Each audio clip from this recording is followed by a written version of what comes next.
What's going on, guys? Welcome back to the channel. This is Cam, a Stoic Soldier. Welcome back. I know it's been a minute. My apologies. I've been out sick again for the last couple weeks, on and off. The cold weather, when it does come around, it usually destroys me. It's just about me reacclimating to the weather and to the climate. But as you see, it's a nice and sunny day outside.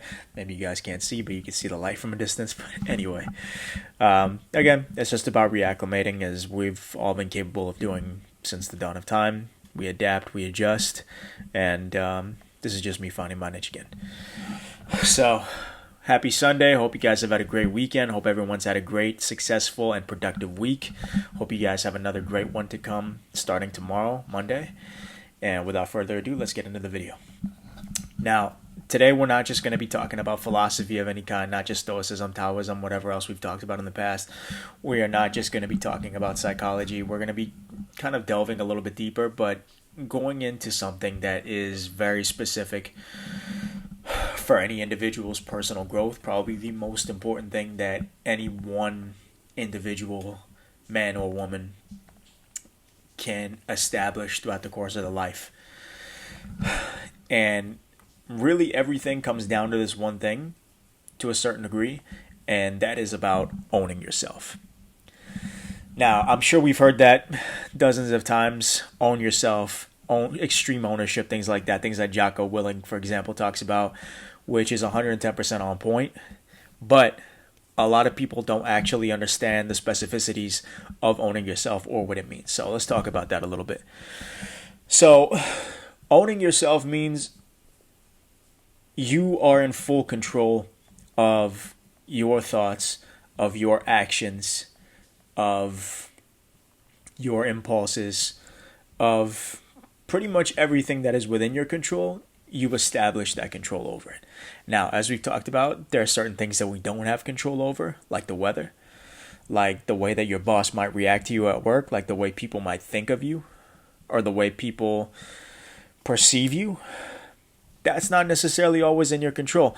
There's a lot that you can do to mitigate certain things like that, but at the end of the day, that's not something in your control. You can't control other people. You can't control things that are outside of yourself. But again, just like we discussed, your impulses, your thoughts, your actions, the way you perceive things, your interpretations, how you treat your body, how you treat your health. These are all things that are within your control. You are able to do it fully, and you are willing to do so. So that means no reluctance, no hesitance. Whatever you need to do, you are going to make it happen. So, for example, if you have some kind of condition, if you go to the doctor and you have no idea how you got it, sometimes it just happens. But there are still things that you can do to mitigate it, if not heal it completely. Now, I've always been a major advocate of holistic healing, and there's proof and evidence all over.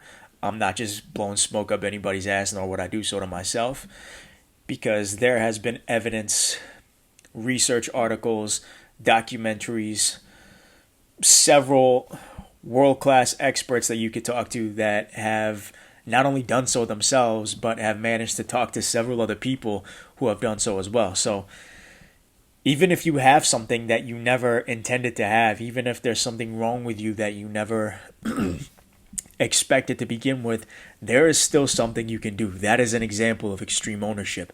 That means even though you didn't want this to happen, or you didn't intend for this to happen, you are now taking the wheel. The train went off track for a little bit. It happens, but you're steering yourself back. Just like one of our previous videos that we talked about. It may not be your fault, but it is your responsibility. So even though you may have had nothing to do with whatever happened, you still have control. You are still your own person, to where you can make something happen and you can change the trajectory of what's going on. So not everything has to necessarily be set in stone. Now, going a little bit deeper into that. So that's with actions. That's with what you do on a regular basis.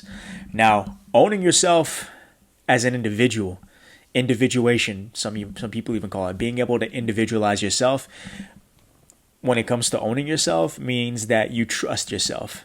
that means that you don't need to second guess yourself. Now, that does not mean that you don't continue to learn and progress, as we all should do. Continue to educate yourself, continue to ask around, but don't just ask anyone that you know. Ask valid sources, do background checks, know who you're talking to. Make sure that it's a valid, credible source of information so that whatever you're getting is in fact legitimate and that it is going to benefit you long term. And then again, looking at other results, not just hearing from them. Even if this is a world-class expert, seeing how many other people have had the same kind of success and or failure. And ultimately that's going to determine. Now, nothing is ever going to be guaranteed. There are no guarantees in life. Nothing, if you look at it especially from a very subjective point of view, is going to be 100% true or 100% this or 100% that. Nothing is. And the spontaneity is almost inevitable.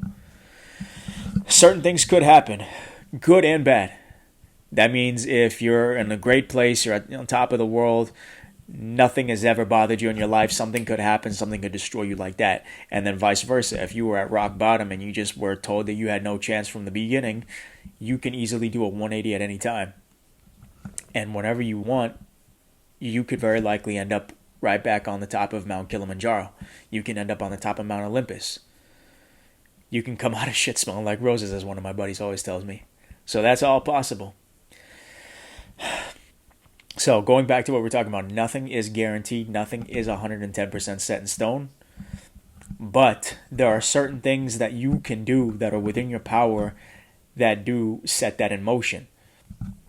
For example, you may have some kind of illness. You may have some kind of a pre-existing condition that can long-term be debilitating. It might not be right then and there. However, it's very seldom that whatever kind of chronic health condition that one has, that a simple diet change is not going to help. That a simple exercise routine, not necessarily vigorous, but something simple, something consistent. It's very rare. It's pretty seldom that something like that is not going to do you some kind of good and somehow just project you into the right direction. You don't hear about that very often, do you? So doing something that at least helps, kind of just like we had talked about in the past. If there's something that you want to be doing or that you should be doing, but you cannot do right now for the time being, that's fine.